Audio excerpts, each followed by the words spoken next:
Hello, everyone. This is Dinosaur, Schizo Gamer, whatever handle you want to call me. You can call me Levi.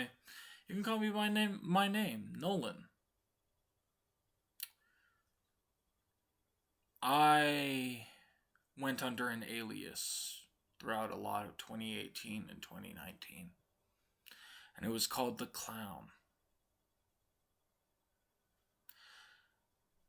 In my start of The Clown, I ghost wrote for famous acts. I did so as a spirit. Those people, those famous acts who I ghost wrote for as a spirit, they're waiting for me, but they need to see me on their screens and they need to verify me through DMs and whatever means necessary in order to verify for them that I am their ghostwriter. When I was a clown, I ghost wrote for a lot of big acts. And I also ghost wrote for a lot of small acts. I ghost wrote for small acts such as The Living Tombstone and Good Kid. But I wrote for big acts such as Glass Animals and Panic at the Disco. I don't want any money from these people.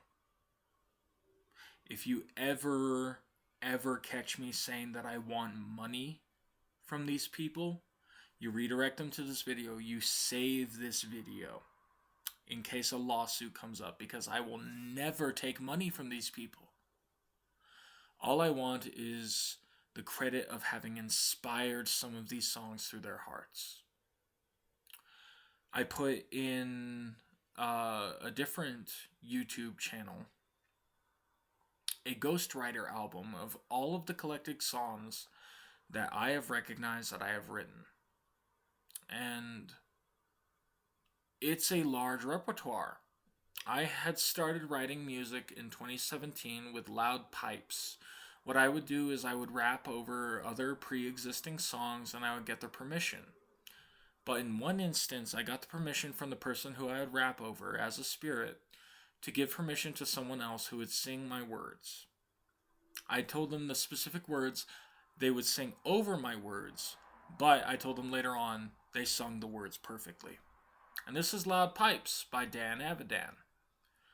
I wrote this song when I was distraught because God said that I would be the only one to be able to save the world through my convincing speech.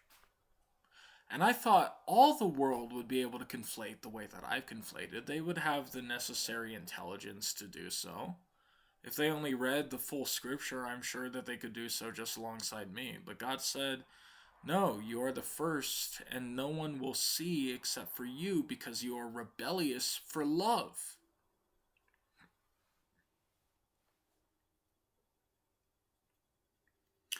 And in this world that we have, love is put under tyranny.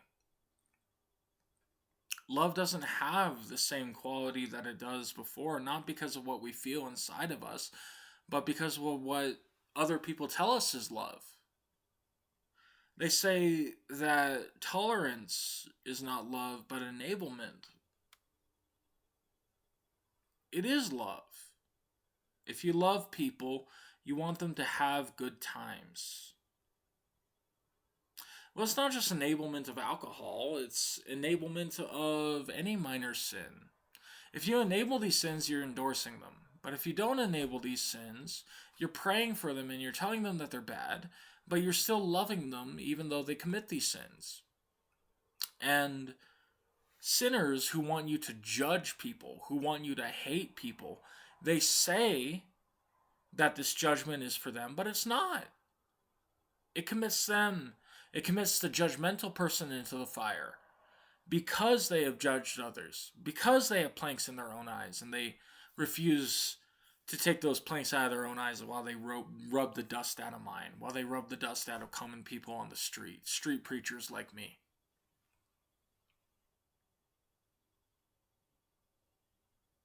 They fail to see the wrongdoings of their own heart before they judge other people. And the wrongdoings of their own heart in some of the worst cases are that they've rejected their first love. Sometimes people are pure, but they've rejected their virginity. They said, no, I'm going to toss it away. That's not the right way to be. You have to love people the way that you loved your first.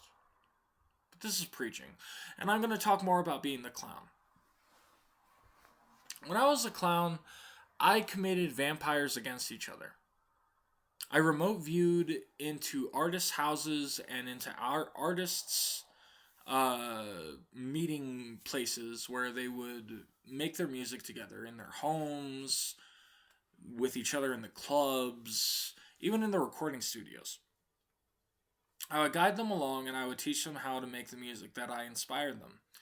Usually what would happen is I would come to them when they were really high or really drunk, and I would give them a vision of the song that I would give them, and they would say, oh geez, I don't know how to receive this. Or sometimes they would say, I'm on it, and they go right up to it. But like other instances, like A Living Tombstone, we wrote songs together about how it wasn't that easy. Lazy was about how we were passing the mic off to each other. Go ahead and take the mic now, it's yours. And I just like toss it away to him and he picks it up. And he tosses it away. Go ahead and take the mic now, it's yours. And I pick it up. And then we both sing to each other the same thing. We're both feeling lazy. We should be making more. We should be working harder. But we didn't. So it goes. And so I asked for his songs to be finished at the end of 2020 when I ghost wrote 01 for him. And Yoav Lendev has a second person on his band. And I didn't know his name for the longest time. And I still don't, because I don't look up band titles. I didn't think it mattered until recently, but I'm going to have to look up at band titles. But I'm making this all spur of the moment. This is all coming from the heart. I'm trying to be as genuine as I can be with all of you, as long as there's a camera in front of me. You might hear my landlord. She's off doing business. But still, I hope you all can see through my music that I do write music at the very least. And it is up to these people whether or not they acclaim me as the clown. The clown, the jester, the dead royale. And the people who know me as the clown, they know me as the jester as well, because it's a secret society.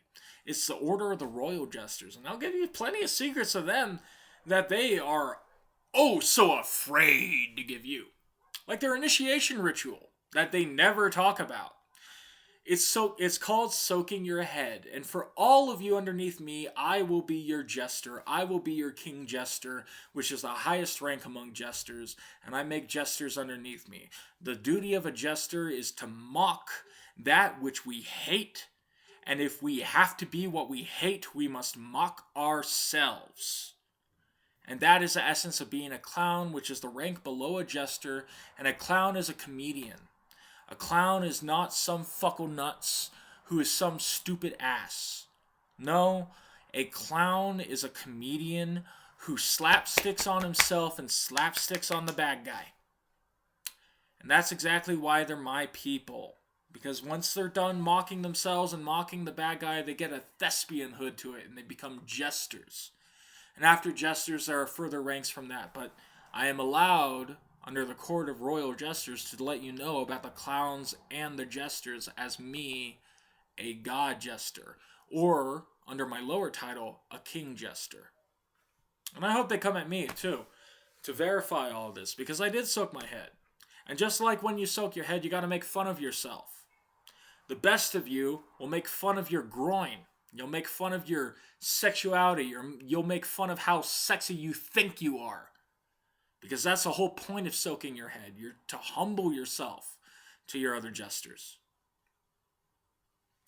And so when I became the clown, I came to understand that I was doing everything through time paradoxes. I was making art through time paradoxes as well as through the present. It was all through remote viewing.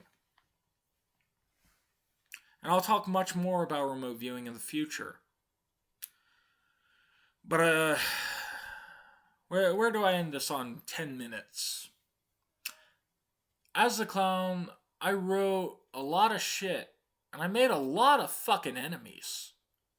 People didn't like me singing, but most of all, I turned vampires against each other, because vampires and witches and werewolves and snake people, reptilians, because there's snake reptilians and there's also lizard reptilians, there's a difference between them. And I'll give you the red pill on that soon, too. I'll make a whole playlist. I'll call it Red Pills. But this is my red pill on me being the clown. I stopped being the clown a while ago. The last clown moniker I went under was the Dead Royale, saying that I was a royal person who died, who vowed revenge against a king, and who would come back to revenge against that king. I wrote Down with the King with Good Kid about it. And I'll mention many more songs that I wrote in the future. I hope that you all plug me. I hope that you all go badgering at them. Say, this guy's an idiot. Just listen to him. And if they listen to me for a whole video, I know that they'll hear me out enough to say, yeah, these songs were inspired. Maybe even by a Mahdi. No, even with many people, like Good Kid, I hear Determination. They say, yeah, the Mahdi did write this song. So I hope you guys make them seek me out, because I'm seeking them out. And the Antichrist is afraid of me now because I'm revealing myself, and he's not. So if he gets more famous than me, just propels my own faith and propels my own career as the Mahdi. So this has been your Mahdi. This has been Schizo Gamer. This has been Nolan Levi. I'm not going to dox myself.